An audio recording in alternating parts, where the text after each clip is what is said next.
በስመ አብ ወወልድ ወመንፈስ ቅዱስ አሐዱ አምላክ አሜን። የተወደዳችሁ እግዚአብሔር ቤተሰቦች የእናታችን የእመቤታችን የቅድስት ድንግል ማርያም የአስራት የቃል ኪዳን ልጆች በወደደን በፈቀረን በአንድ ያሉት በኢየሱስ ክርስቶስ ፍጹም ሰላም እንደምን ቆያችሁ? አሜን። የአምላካችን ስሙ ዘወትር የተመሰገነ የተወደሰ ይሁን። ቅዱስ ማቴዎስ ወንጌል ጥናታችንን እንቀጥላለን። እንደ እግዚአብሔር ቸርነት እንዲያስተምረን የእርሱ ቅዱስ ፈቃድ ይሁንልን። ዛሬ ምዕራፍ 16 ነው የምንመለከተው። ምዕራፍ 16 ከቁጥር 1 ጀምሮ ያለው ሐሳብ ስንመለከት ፈሪሳውያንና ሰዱቃውያን ከሰማይ ምልክት ያሳያቸው ዘንድ ሊፈትኑት መጡ ይላል። እንግዲህ ፈሪሳውያን ጌታችን በሚያስተምርበት ሰዓት ብዙ ይፈትኑ የነበሩ ናቸው። መነሻቸው ፋሪስ ነው የሚባለው አባታቸው የይሁዳ ልጆች ናቸው።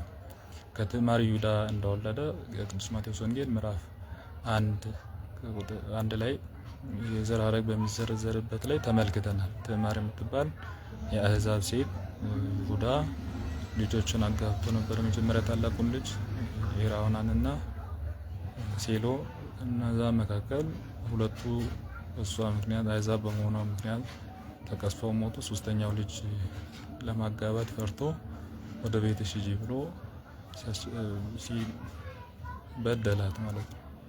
ሲበድላት ጊዜ እግዚአብሔር ደግሞ ከሷ እንዲወልድ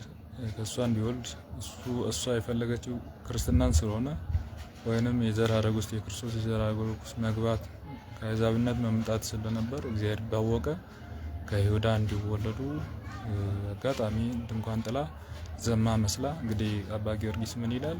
አንተን ፍለጋ ዘማዊት አይደለችው ትዕማር ዘማ ሆነች፣ አንተን ፍለጋ ለዝሙት አይደለ ዝሙተኛ ተባለች ብሎ አባ ጊዮርጊስ ዘጋስጫ ይነግራል። ይህችን ያደረገችውን ታላቅነት ይነግርልናል ማለት ነው። እና ፋሬስ የሚባሉት ከአባታቸው የይሁዳ ልጆች ፋሬስ የሚባለው የወጡ ፈሪሳውያን ናቸው። ጸሐፍቱ የሚባሉ ደግሞ ብሉያን ጥንቅቅ አድርገው ተምሮ የሚጽፉ ማለት ነው።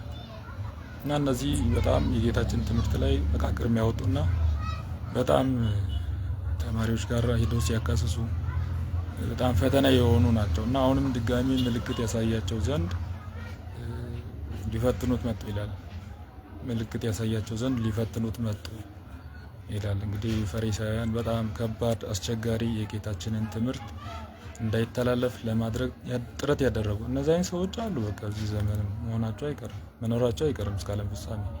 ወንጌል ሲሰበክ በሐዋርያትም ዘመን ነበሩ፣ በቅዱሳን ሰማዕታት ዘመንም ነበሩ፣ በሊቃውንትም ዘመን ነበሩ። መኖራቸው አይቀርም። ስለዚህ በጥንቃቄ ይሄንን ማለፍ ይገባል። ለወንጌል አደጋች የሚሆኑ መሰናክል የሚሆኑ ሰዎች እንደሚኖሩ በማሰብ በጥንቃቄ ክርስትናን መያዝ ይገባል። እና እነዚህ ፈትነውታል ጌታችንን።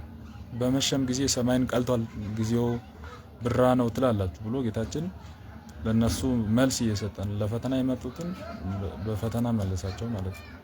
ምን አይነት ፈተና?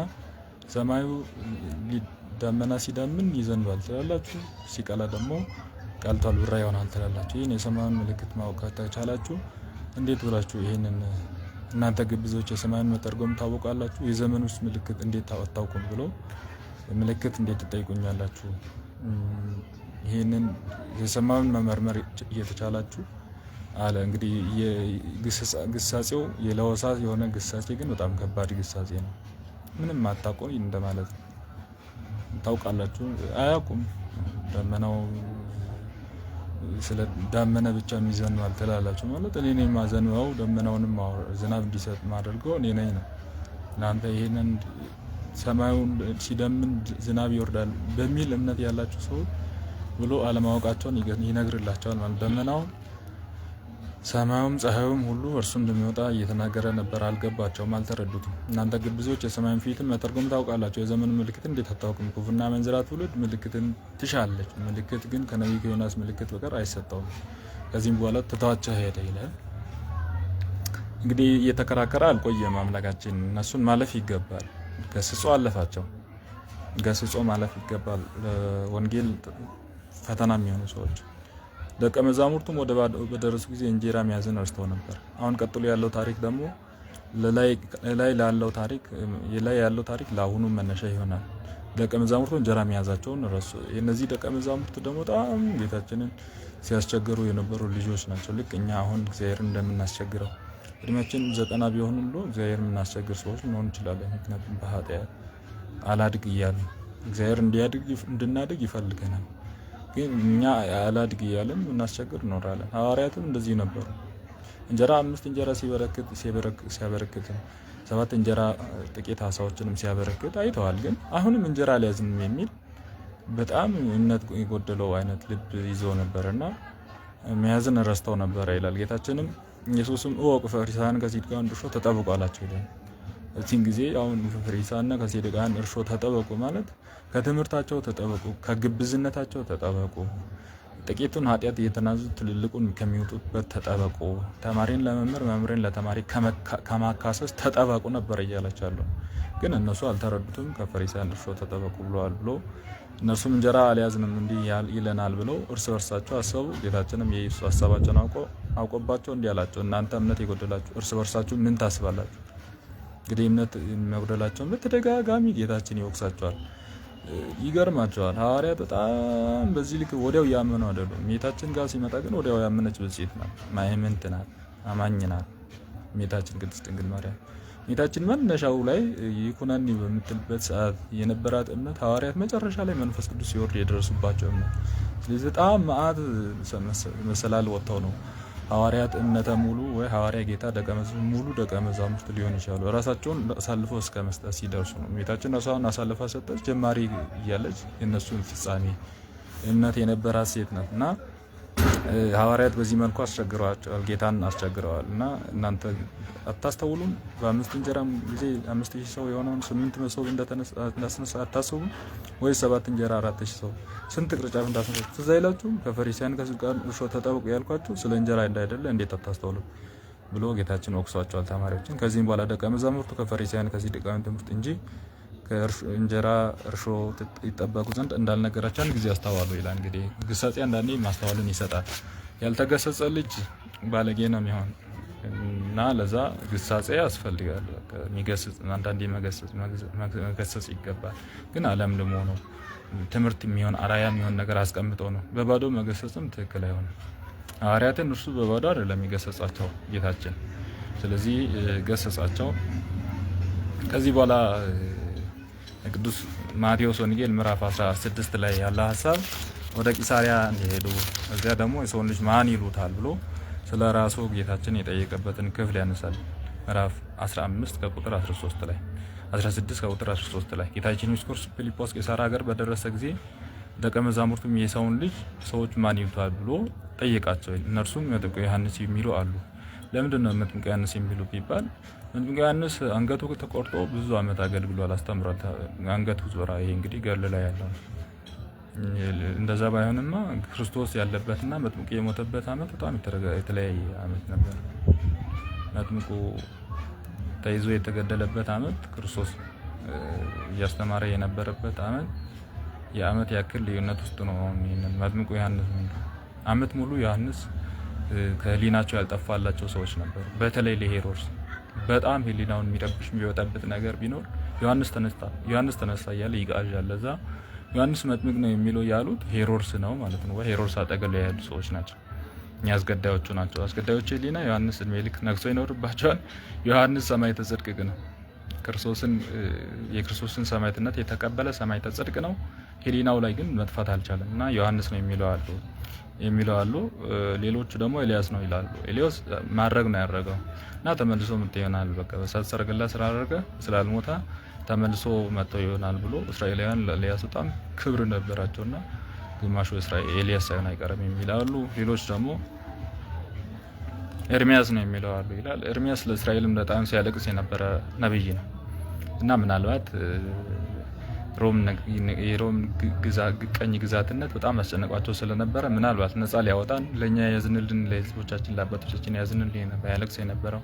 ከግዞት ከባርነት ከባቢሎን ምርኮ እንድንወጣ ለእግዚአብሔር ያመለክት የነበረው አሁንም ከሮም ምርኮኝነት ከግዞት ሊያስወጣን ነው ማለት ግዞት ሳይሆን ቅኝ ግዛት ነው ያለባቸው፣ ያንን ከዛ ሊያስወጣን ነው ብሎ የሚያስቡ ነበሩና ኤርሚያስ ነው የሚለው አሉ እና ሌላው ደግሞ ከነቢያት አንዱ ነው የተባለው ሙሴ ነው።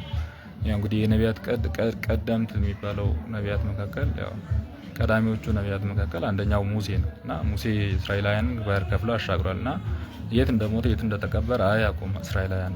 ስለዚህ በህይወት እንዳለ ሁላ የሚያስቡ አሉ፣ ተመልሶ መጥቶ ከዚህ ባርነት ነፃ ሊያወጣን ይችላል ብሎ ሙሴ ነው የሚለው ከነቢያት አንዱ ነው የሚለው ማለት አንዱ ሙሴን ነው የሚለው አሉ ብሎ አባቶቻችን ይተረጉማሉ ማለት። እናንተስ ማንን ትሹላላችሁ አላቸው።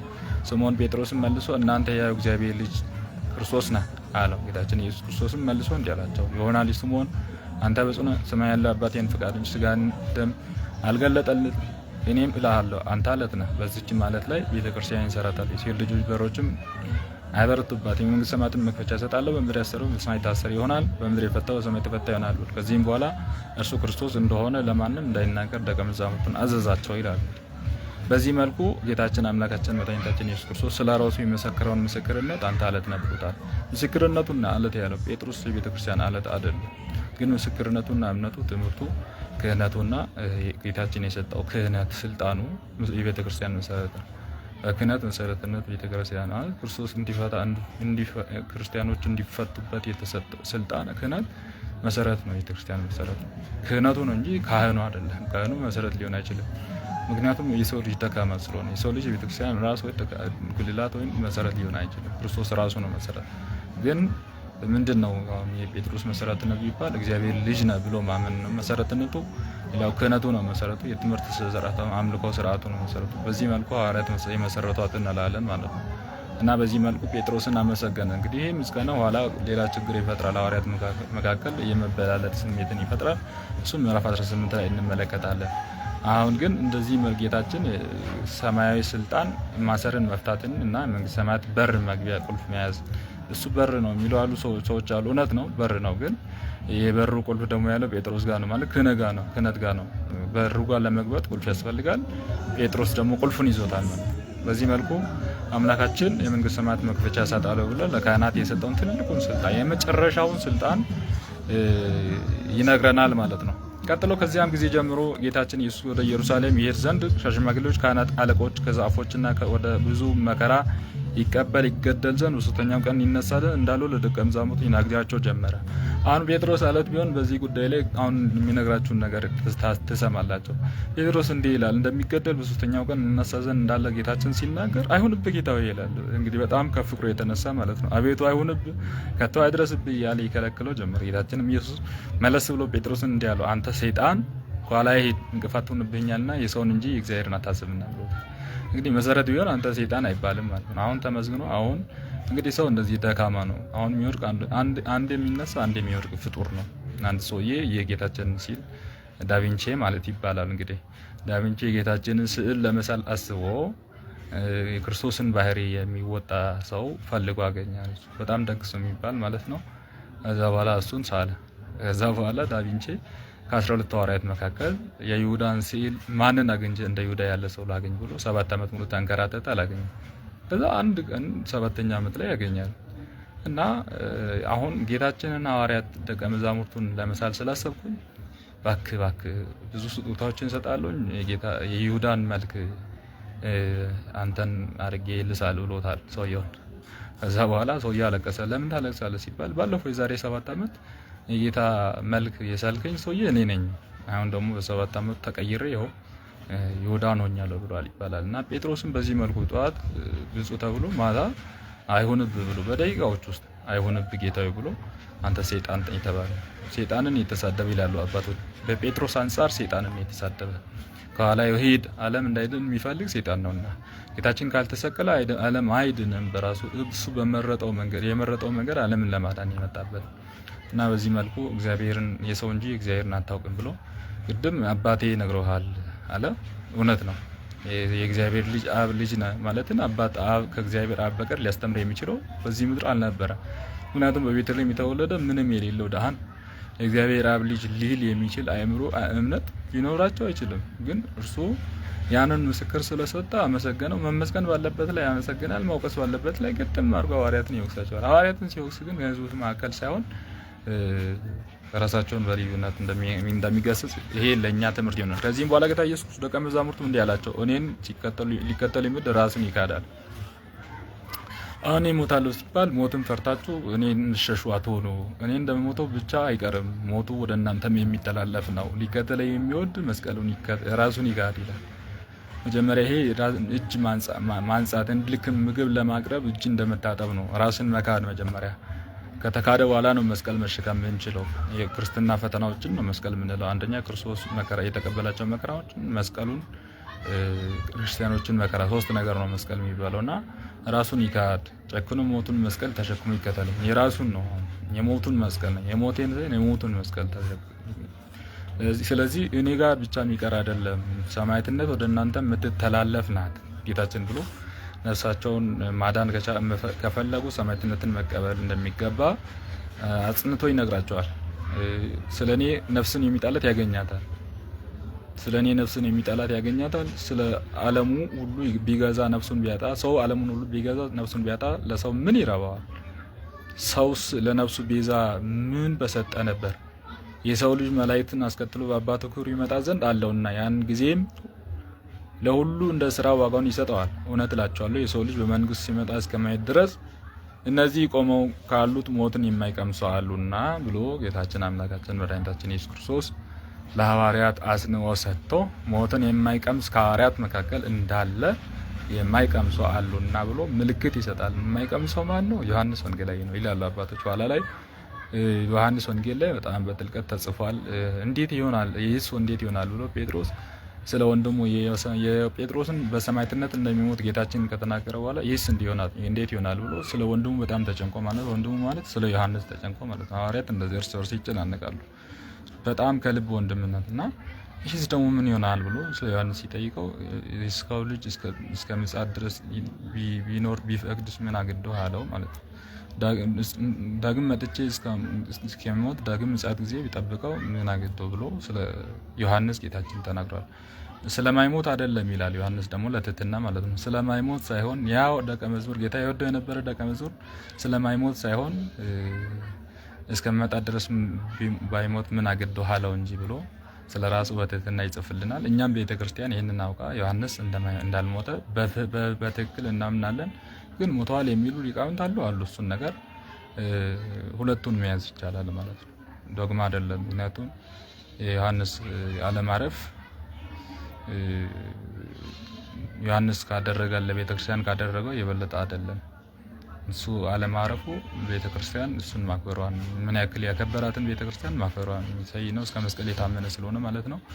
እስከ ጌታ ደረት ድረስ የሚጠጋ ነው። ሐዋርያትም ሁላ እባክህ ጠይቅልን እያሉት ለዮሐንስ ይነግሩ ነበር። ዮሐንስም ደግሞ ይጠይቅ ነበር። ባለማነት ያገኘ ነው እና እንደ መላእክት ንጹሕ ሆኖ የሚያገለግለው ነበረ።